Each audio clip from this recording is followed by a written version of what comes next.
Peggy 7.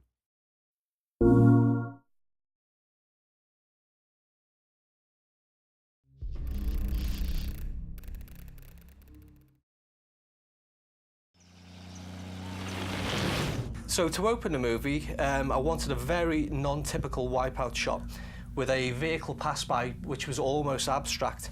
So if you're a long-time fan of the series and think back to the original backstory for Wipeout, it's also a metaphor for a particular moment in the life of Pierre Belmondo, the creator of anti-gravity technology. Wipeout 2048 is all about going back to where it began, so we thought it'd be really cool to include some visual references like this one that are metaphors to emphasise that point.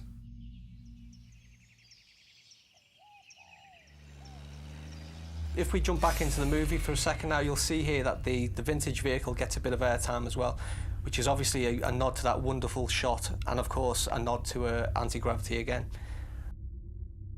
One of the main points of the intro is primarily to show you how the sport of automobile racing has evolved in the world that Wipeout takes place in, to where we begin in 2048.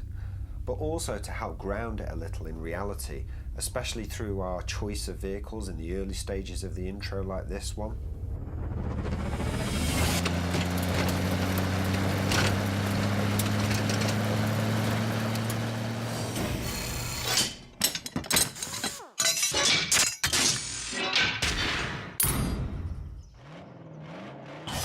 The next transition takes us to an intermediate stage. We call this shot Blueprint. It's kind of like the design that actually never made it into real life. The next stage we go into a transition into the open-wheeled contemporary racing category.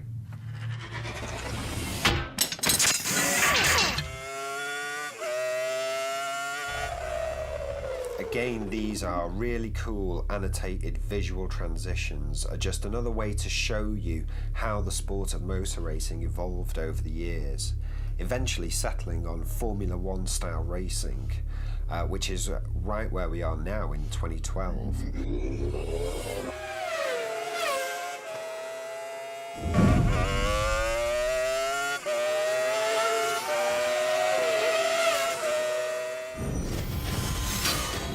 So if you blinked, you may have missed the Pfizer logo appearing in the top left corner there.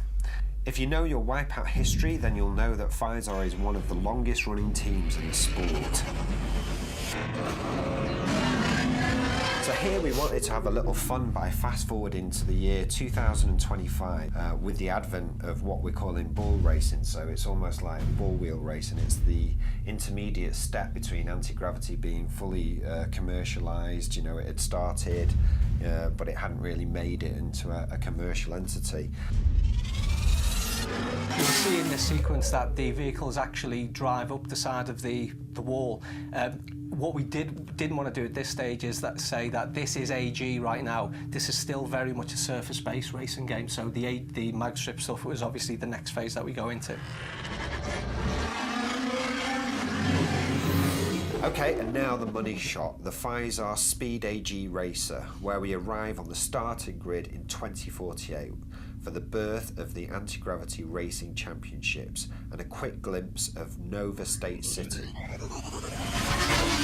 For the final shot, I really didn't want to give too much away here, but I did want to show how beautiful this city was, but at the same time, it is still very much a city that you recognise. You know, we've got this beautiful vehicle speeding up the mag strip in the centre of it, which suggests the future, but the buildings on either side are very much contemporary sort of style, but the higher up we go, we see that the technology is changing in construction, and we also see the fact that we've got a lot more airborne vehicles in there, again, giving a bigger indicator of the year that we're actually in right now. So really what we want you to take from this intro is that although Wipeout is about the racing, and that's what we're focusing on, there's so much more at play here behind the scenes.